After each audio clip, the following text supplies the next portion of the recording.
Welcome back to Builders, Makers, Doers. I'm Andy Bassett. He's Elliot Bassett. Today we've got John Malecki with us, former NFL offensive lineman turned full-time woodworker, entrepreneur, and one of the leading content creators in the woodworking space specifically, which I know, Elliot, that'll interest you. So that's right. Should we build off that? Let's build off that.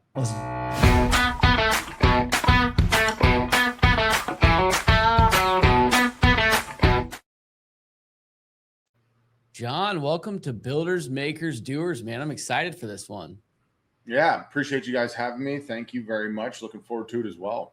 Yeah, this is going to be fun. We've gotten to know each other a little bit through a Dan Martell group, Quantum, which has been great. I think you would agree, and we've taken a lot away from it. But that's been fun. But now I'm excited we get to have a direct conversation. And so I'm interested to hear you give your background. We always have everybody give their background because you went from playing football to woodworking to content creation. And yeah. I'm excited to dive into that journey. But go back a little bit, give everybody, who John Malecki is, where you came from, what you do, and then we'll jump in.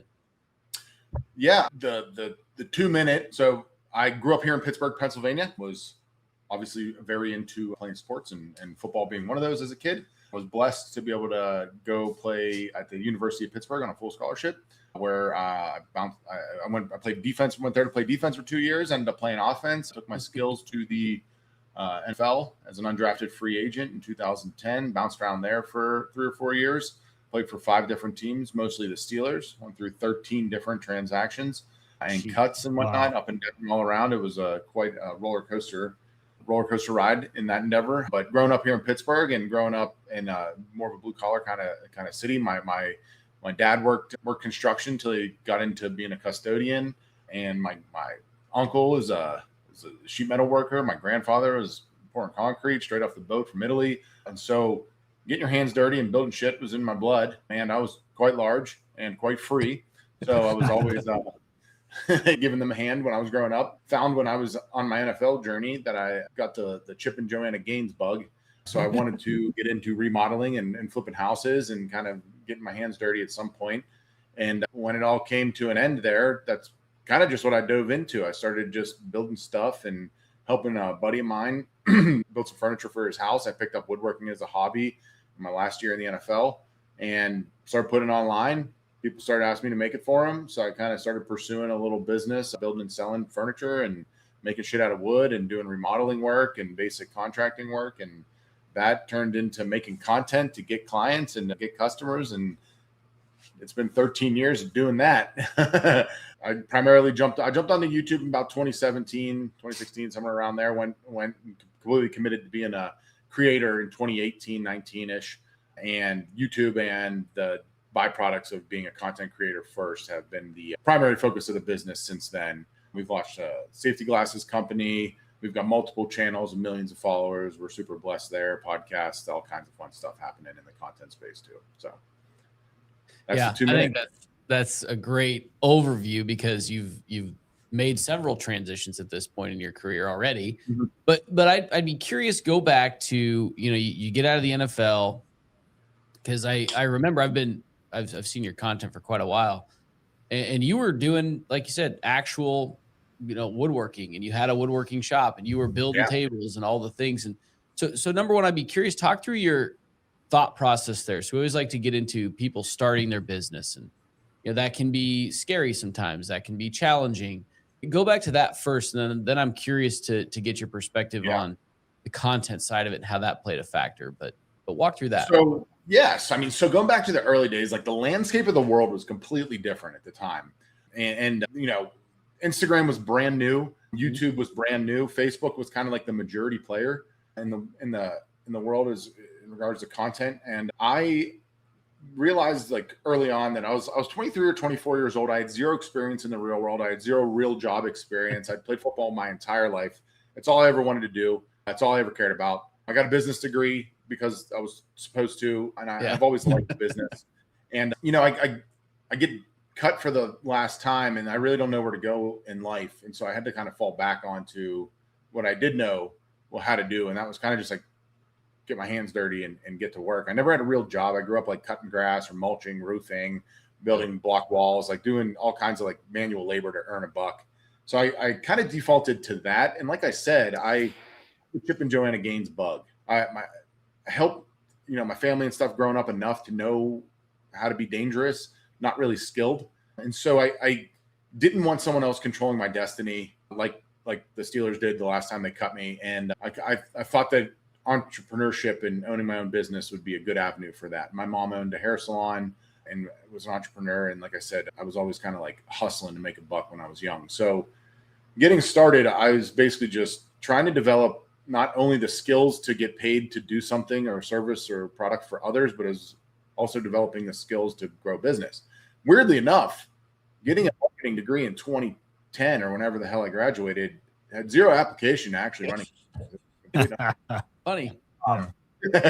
And so, yeah, I mean, for me, the easiest way to get in front of people was social media, was Facebook. And then I jumped onto Instagram, and that's kind of where things started. I had no idea on how to actually, build a client funnel or build a website, take photos, take video, do any of that. I literally learned it all from going on YouTube. I also learned how to woodwork and how to build literally anything on YouTube as well.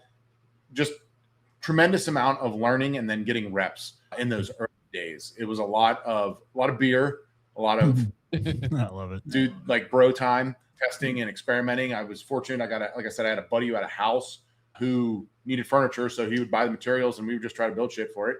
So I got experience there. And then I was just taking photos on a camera and putting them online.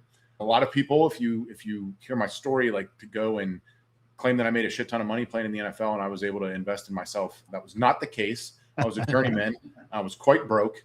I remember literally having like $8 in my bank account. And then my agent called and he filed me for retirement after a couple months of deciding that I was hanging him up. And he's like, yeah, they gave you a $32,000 stipend for retiring. And I was like, what? Like that carried me for like a year trying to figure out what the hell I was doing, living on a buddy's couch. And like I said, just kind of bouncing around, trying to figure out what the hell was going on, accumulating tools and whatnot. And so those early days were a lot of just believing in myself and experimenting and learning. Yeah. No guide, no plan, no idea, just kind of just going and believing in me. Yeah, that's fascinating because you said something that was interesting, which is the last time the Steelers cut you, you didn't want anybody else to control your destiny, which kind of gave you the mindset to want to go, be an entrepreneur, found something, go out. So, that's kind of the story we hear, obviously, from a lot of people that want to be entrepreneurs. They want to control their own destiny. They want to build something. They want to be a founder, but like that sounds great until you get punched in the face a few times, right? So maybe aside from having to figure out how to actually woodwork, having to figure out how to do the content early on, what were the major challenges aside from those two things that as you became an entrepreneur that kind of, again, hit you in the face that you maybe didn't expect? Does anything come to mind? Oh, I mean, yeah. One major thing that anytime I'm talking to someone in the trades or hands-on, or they create a widget, where they're like actually having to create a product that they're making with their own hands, it's very difficult to understand the dichotomy of that kind of a business, realizing that you have to balance the skill and whatever you're providing along with the skill to run and grow a business. And you only have so much time in a day. A lot of us get started building shit or trying to create a service company for other people. And we focus on being really good at the craft. We want to be an excellent woodworker, a phenomenal carpenter, a master plumber, whatever it might be. And then you don't go and shine any light or pay attention to or learn or do anything in regards to marketing or business operations or hiring or leadership or any of the stuff that is required to grow a sustainable, real business. And essentially what a lot of us do is we just become self-employed and we're the person that's employing ourselves. So we feel like we're in control. And the reality is you're not. And so early on in my career, I very quickly, after about a year and a half, realized like I need to learn some business shit here because I don't know anything. I don't know how to price. I don't know how to get customers. I don't know how to manage them. I don't know how to do any of that. And I was super blessed. I don't know if you guys are familiar. There's a gentleman who does coaching for contractors specifically. His name's Sean Van Dyke. He, great human. He ran a mill workshop for like 20 years and then got into like online coaching, reached out, DM'd me. and was like, hey dude, I think I can help you. I'm launching a program. It was $500.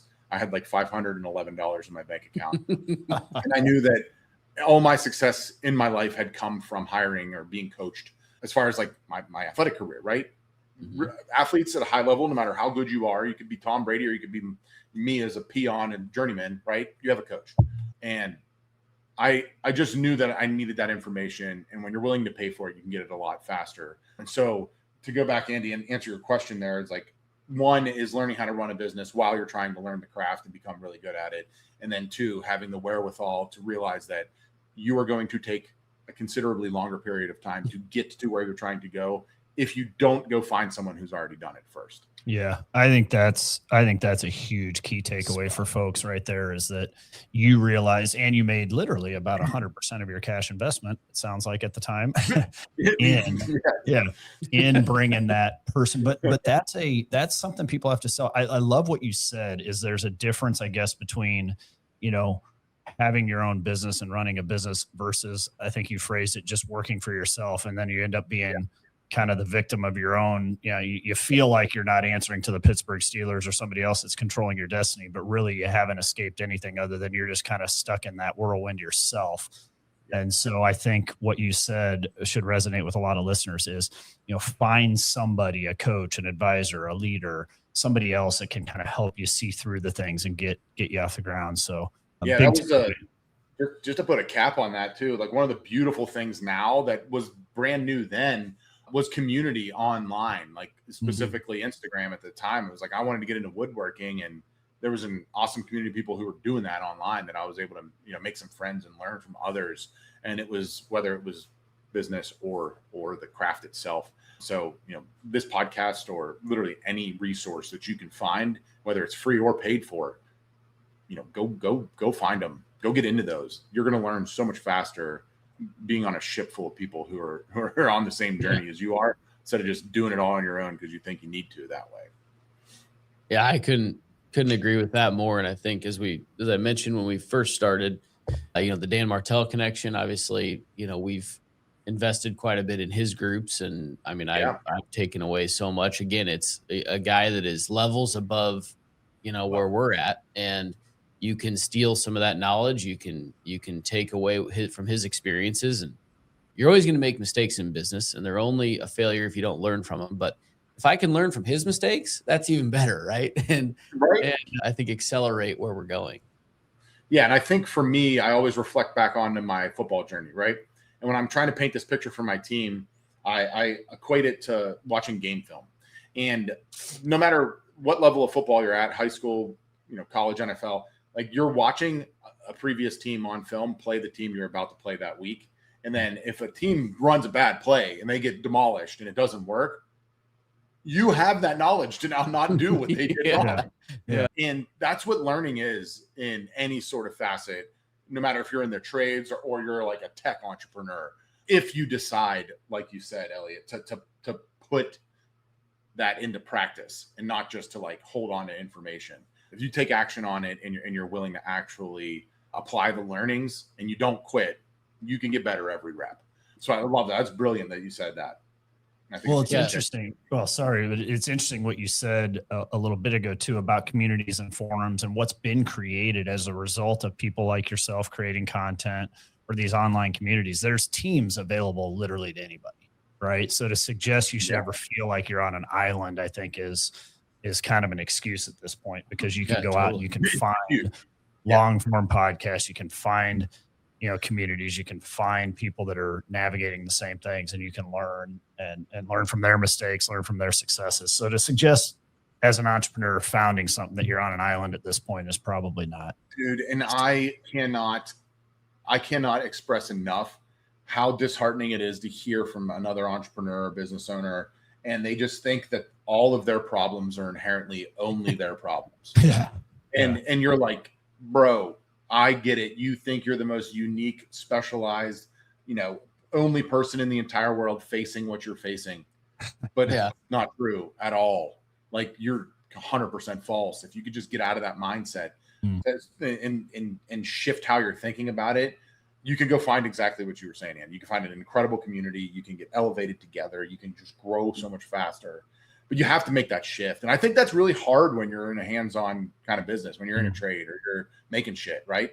Because you're so focused on the product or the quality of the craft that for you to sit there and go, somebody else is better than me at this, and I have to go and learn from them. It's like a big shot to your ego. But I'm telling you, man, it's a massive unlock if you can do it there and on the business and financial side. Yeah, I couldn't agree more. So that's a good segue into, the content side of your business or where you're at today, because it sounds like, and I want you to talk through this specifically, but it sounds like that was a bit of a natural evolution of, you got into it, if I heard right, to grow your business, get clients, advertising, that type of content.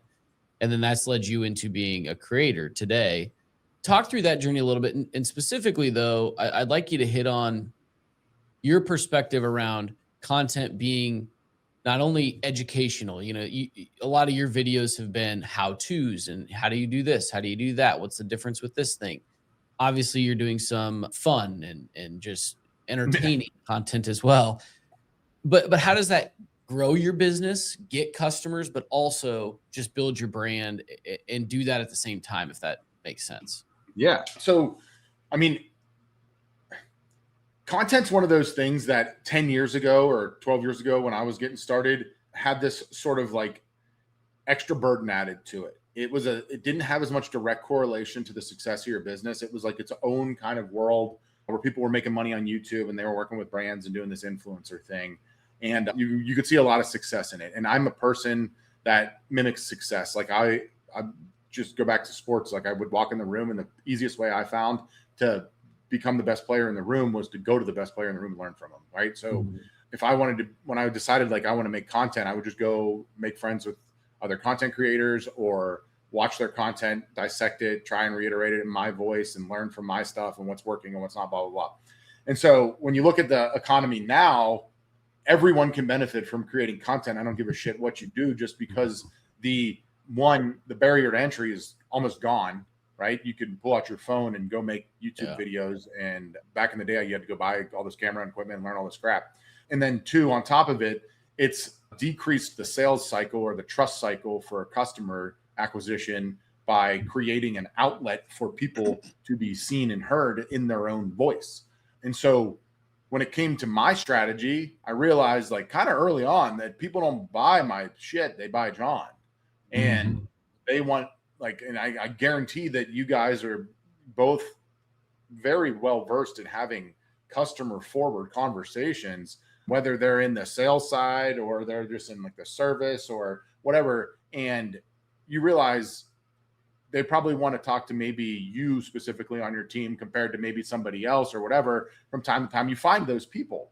And when you realize that, that's your content. You put yourself on camera and people come and they feel attracted to you in whatever medium you live in, and it builds trust. And that's what it should be. Like I accidentally fell into making content for my business by wanting to be an influencer. Like I wanted free tools and that in order to build my shit for people and not have to pay for them. Right. So I started making content and I found it as a vehicle to bring more customers in. So I started working that flywheel. And then when brands started paying me and I started getting paid by the platforms, I noticed the profitability. That index was way higher than, selling custom furniture, and the scalability of it was faster and easier and more fun and entertaining, fulfilled things for me personally that I wanted to do. Right. But at the end of the day, it all came down to John. Like what differentiated John? Well, the fact that I'm me, right? And people assimilate to my personality, my delivery mechanisms, how I articulate, whether it's in humorous and educational conglomeration of whatever the hell you want to call my stuff now, right? Or being just that the thing that I made, they liked how I made it compared to how someone else made it, because John at the end of the day was the person that they saw first. And so my business started to change dramatically when I leaned into being me and I stopped trying to be like everybody else. And I stopped trying to showcase product. I stopped trying to showcase the way to get from A to Z. And I started just showing John's journey on going from A to Z on specifically the building side. That's really where people started to feel a lot more like, hey, this is just a dude I want to hang out with, which was our goal and our mission and still is to this day. Flip it. Anybody can do that. So if you're not making content, the easiest way to make content is just go be yourself on camera while you're doing the thing that you're trying to get people attracted to. And if you think about it, you're probably already doing that, but you just happen to put a customer or someone that you're trying to sell in front of you when you do it. Now you just have the infinite opportunity to do that, and it's just your camera lens. And so that shift for me was just natural because I was already kind of thinking in that vein of like, hey, if I can get brands and people to pay attention to me, I could potentially make more money and then potentially grow this business. And it's something that I can work on while I don't, necessarily have to be in the shop laboring. And it turned into kind of this whole other monster once I kind of cracked that nut and figured out that business and how it functions and works. And it's completely wide open for anyone. And being one of the fortunate things about being a grittier, kind of like a normal person, is that we get the bottom of the, it comes to us last, right? So technology, right? Like marketing strategies, like they're hitting the trades and they're hitting people that do like dirtier work on the end. And we're right in the middle of that cycle right now. So it's a beautiful time, no matter who you are. And you're probably seeing a lot of people on the up and up in regards to Instagram, TikTok, Facebook, YouTube, whatever, that their content is just becoming monstrous because more and more people are just becoming attracted to we're all just regular people, just regular ass people doing things at a high level. So that's what content became for me. I hope that answers your question. Oh, totally. And I think that the last piece there too is great, where, oftentimes when you see somebody on camera in content, you put them on this pedestal as somebody different than we are, or not attainable, or if they're a famous person or whatever. And it's like, at the end of the day, they put their pants on the same way as you do, and they're just a normal person. And I do think the type of content you put out tells that story differently than other types of content that do create that divide. And so I just kudos on that, because I think it does come through in like creating that it's a real person on the other end of the screen. Well, I think that's a big thing people can take away from this, is that, when you realize people want you and leaning into that. But so creating content, you mentioned it's gotten easier because, you can pull out the phone and shoot some things or whatever. But at the end of the day, it's also not that easy. I mean, you've got to be thoughtful in creating content. I mean, when you get to the level of the content that I think you're putting out, maybe just tell me, because I don't necessarily even understand, and I'm sure a lot of people listening don't, like, what's that team look like? What has to happen to get your content out today? Well, I want to touch on something quick. I'm going to push back on you saying it's not that easy, because depending on what level you're at, everything can be hard, right? Yeah. And we make it hard. Us as business owners, us as people, and us as individuals, and we can all agree there, right? Like, you guys have systems in your business. You have some of them that probably run like well-oiled machine. They're easy as hell and you love them. And then you focus on the hard shit because it's what we do. And we make it hard ourselves. That's fair. So like, if you're at 0 to 1, making content can be daunting. It can be hard, right? But if you're between, like, if you're at level 1 trying to get to level 5, all that is reps. I don't care about your audio quality. I don't care about your structure, your strategy, or whatever. Just get more reps. If you sit there and dwell on stats and trying to get better on things that you're not putting in the application, that for me is where I would be like, that's actually easy. It's easy to go from 1 to 5, because all it does is take a volume of work, and you can actually get results and then look at those results and get better from them.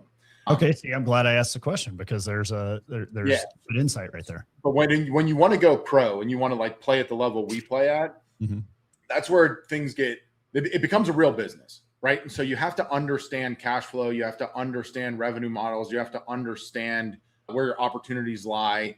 And you have to actually approach it like a job. And a lot of people think that people like myself get to just kind of show up and mess around every day and do whatever they want. And that's very intentful for us to look like that on the surface, because we are super blessed. And that's kind of like our vibe. And yeah, it works.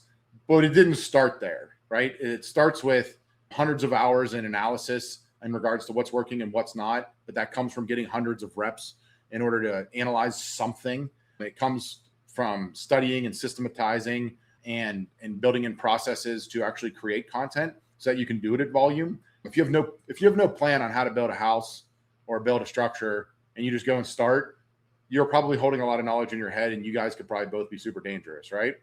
You bring another person in though, and they're going to be completely lost. It's no different when you're making content, right? So it's getting it out of your head, becoming systematized, but then actually putting real organizational structure to how you go about creating the content, just like you would any other business. So I think our team right now, between everything that we're doing, is at like 13 or 14. And we just made a couple more hires in the last quarter because we're starting to hit like a capacity for certain kinds of work. But for years, we were just like 4 or 5 people, and we were doing a long form piece of content a week, publishing across all short form platforms.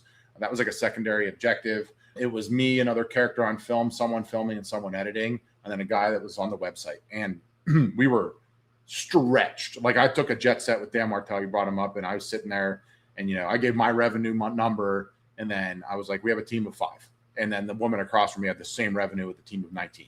And he was like, your boys are pretty stretched, huh? And we're like, yeah, we're stretched, but we're like efficient. We know what we're doing. But then that also became the ceiling because we couldn't do more and we couldn't get better because we didn't have enough time to allocate to other places. So over time, you just start to piecemeal things out and go from being a generalist to being more of a surgeon. And that's normal business practice, right?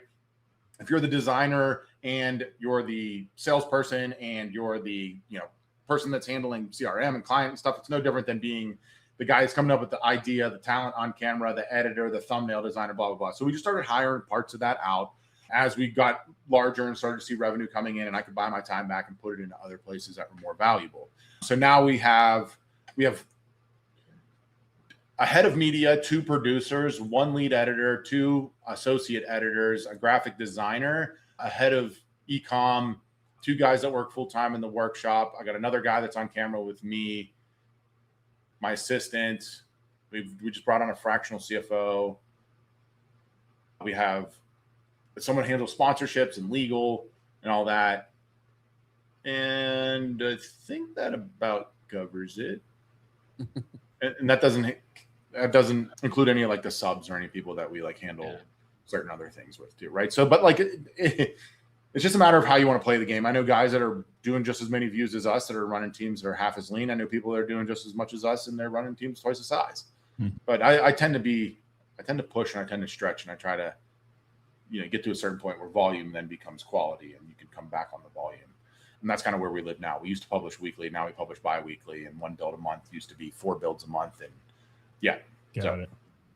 That's good. That helps me understand certainly an element that I frankly didn't. Well, it's think about it this way, guys. This podcast is how old? Not even a year. It's 6 months. 6 months. Incredible. And like the fact you guys are already past like a cycle that most people can't get past with like episode 7, right? Yeah. And so like you're publishing what, weekly? Yep. Yeah, which is a phenomenal cadence. I published weekly on our long form content for 5.5 years every week without missing, with a team of, like I said, 3 to 4. And we built something and published it like you go back and look and people are like, no wonder John got good. I just didn't stop working for that long. So like, if you guys were like, all right, this podcast, we love it, we're doing well, like here's the things we're doing, and you just took and shined 10% of your light in regards to the things that are working and then did those twice as often, and you published twice a week, you just went from getting 52 reps a year to 104, right? You doubled your output, and then you doubled the amount of opportunities you have to get better every single rep. And so like people don't look at media for some reason that way. They think of their content and they think it is this thing that they have to like slap onto whatever they're doing because they're told they're supposed to. And we just approach it. We're like, if we're putting out 100 pieces of content a month or whatever, we're like, great. How do we get to 200? Right? Like, what's the output metric we're trying to get? And then how do we just run the machine on the other side? Yeah. And then you just can't, you can't decrease quality. But that's how other businesses work. If you're like, oh, I built 12 houses a year, 1 a month, and we make this much money, could we make double that if we did 24? Like, I don't know why people don't think of content that way. And so I also want to put that out there too, is like, there's a long runway for just getting reps and getting better with the reps. And people think it has to be great so often too early. And it's like, no, you need reps. You don't need greatness early. You need to get your hand in the damn dirt. Yeah. And do the work. But yeah, Hormozy will talk about that. He's probably the most succinct about it. More before good. Yeah, exactly. He's like, if you want to make cold calls, go make 1,000 before you ever even think you're supposed to be good. And then come talk to me. Yeah. And Sam Gaudette said the same thing. Dan CMO, if you're getting into content, he's like, pull out your iPhone and film and post 100 videos before you ever even think about. Yeah. Jimmy Mr. B says the same thing. And like, that's the everyone's like, oh, John, you're crushing it. It's like, dude, I've been doing this for 13 years. Like, if I'm not crushing it, you should be like making fun of me, because it's a long time, you know? And yeah, so like best advice I can give, no matter like what stage you're at, if content is a part of the equation for you, is just go get reps, short form, long form, podcast, not podcast, whatever. Like, dude, you'll find what works. And then that's kind of going back to the other part of your question, Elliot, is like, that's where the pivot came from for us. That's what shifted us from building and selling custom furniture to moving into being a creative first led business, was because we were able to get reps and then see the opportunity. It's like, oh, we were considerably more profitable and we can do more volume over here. I got 2 brands that paid me $100,000 like back in 2018 for the year. And I was like, to sell that much furniture, I'd have to build a table a month, right? Every month. And then I can't go and sell because I don't have enough time. And then the margin on the tables, if I'm lucky, is 40%. You know, so when the math comes into your brain, you're like, why wouldn't I make content? Yeah. Right. I love how you equate it to just, it's like any other business. And it's funny, just there are certain business fundamentals that no matter the industry, no matter what you're doing, no matter what you're selling or service you're providing, apply to just running and growing a business. And it's all about, you know, you can look at almost any business as a manufacturing line. From point A to point B, there's inputs, there's outputs, and you can, where do you put more in to get more out? Which I think is our kind of responsibility as the owners, right? To find those leverage points. Yep, totally. So I want to get to, before we wrap up, to what's next for John Malecki. But before that, looking back on your career, 12 or 13 years at this point, what's a moment or a point in time that you're most proud of, that you look back and, you know, maybe you faced a challenge that you're like, wow, I can't believe we overcame that. I'm just proud of our team, or just looking back on that? Because oftentimes we focus on all the problems we overcame, but just like, what's something you're proud of in growing the business? One of the big things that has brought us to the point of where we are today is the fact that, like, I was able to attract people early on that believed in me and my insane big kind of like dreams and visions. And I don't think they're big enough, you know? So I'm working on that. But with that, we were back in the day, we were down in, like, we were in the hood. I was in like a dude that had a bunch of buildings, like slapped 3 of them together. If you go back and look at my old content, and we were in Braddock, which is a part of Pittsburgh here. It's not the greatest. And we were just making it work, right? Something I was super proud of was when the pandemic hit, being in Pennsylvania, like, they tried to shut everything down. And me and my team were like, we're going to go die on our own terms, whether we're going to die from this pandemic or we're going to die from, you know, failing at producing content. And so that was kind of like the tipping point for us, where we were like, we're not going to miss a publication. We're going to go as hard as we possibly can at this. Timing wise, ended up being serendipitous that a lot of people were at home watching content. In that, we were like tripled the business within a year just by publishing better, more intentful content on a weekly basis, hired some help, and got some things like really moving with systems and whatnot. I hired a better mentor, and a lot of stuff started to churn there. The moment that I'm most proud of is when we decided to move to the building we're in now. It was a massive leap of faith. It was a $1 million investment on my end. Moved the entire team like 35, 40 minutes away from where we were previously into an open shell of it's like a big metal building. We didn't have the foresight at the time to realize how much our content strategy was going to have to shift and change. When we moved, we just saw the opportunity, and kind of just me being like riddled with ADD and opportunity, like, oh, we'll figure it out. But we got into the building and we couldn't build any big projects. We couldn't do the content that was driving the ship. We couldn't go, you know, we couldn't make Black Rifle Coffee's conference table. We couldn't go and build a deck. We had to build the shop, and we didn't have enough money to pay someone else to build the shop out while we were making content. So we had to figure out, like, within 2 months how to stay profitable and stay in the green with our content strategy without being able to do what we did previously. So the team, myself and the team, like, worked pretty damn hard to find out other content verticals that we could tap into that would allow us to continue our production quality, volume, and all the things that were working for us while we had to do all this ancillary work to get the shop up and going again. And so I was most proud of, like, their belief in me that, like, I was going to figure this shit out, and just kind of like supporting me and all the stuff I was trying to figure out at the time. And that's actually where Unscrewed came from. Our second channel was testing new buckets and testing new content strategies. And I was in a good mentorship group with my YouTube coach at the time, and kind of shining a light and being around people who were doing it at a better, higher level than I was, taking some insights from them. And we were able to kind of push through it, and it opened this whole new vein and door for us to kind of where we live now with launching our own products and launching a second channel and a third channel and all that kind of stuff. But those are some tough times when I was like, we've never been at a point where I was like, how am I going to make payroll? But it was like, did I make the wrong move with this building? Yeah. You know, like, was it too much too fast?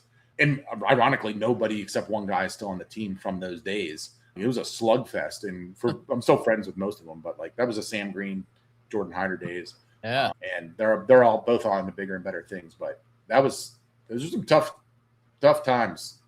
I had a baby, just got married. Like it was yeah. Oh, totally. Well, and what's cool about that.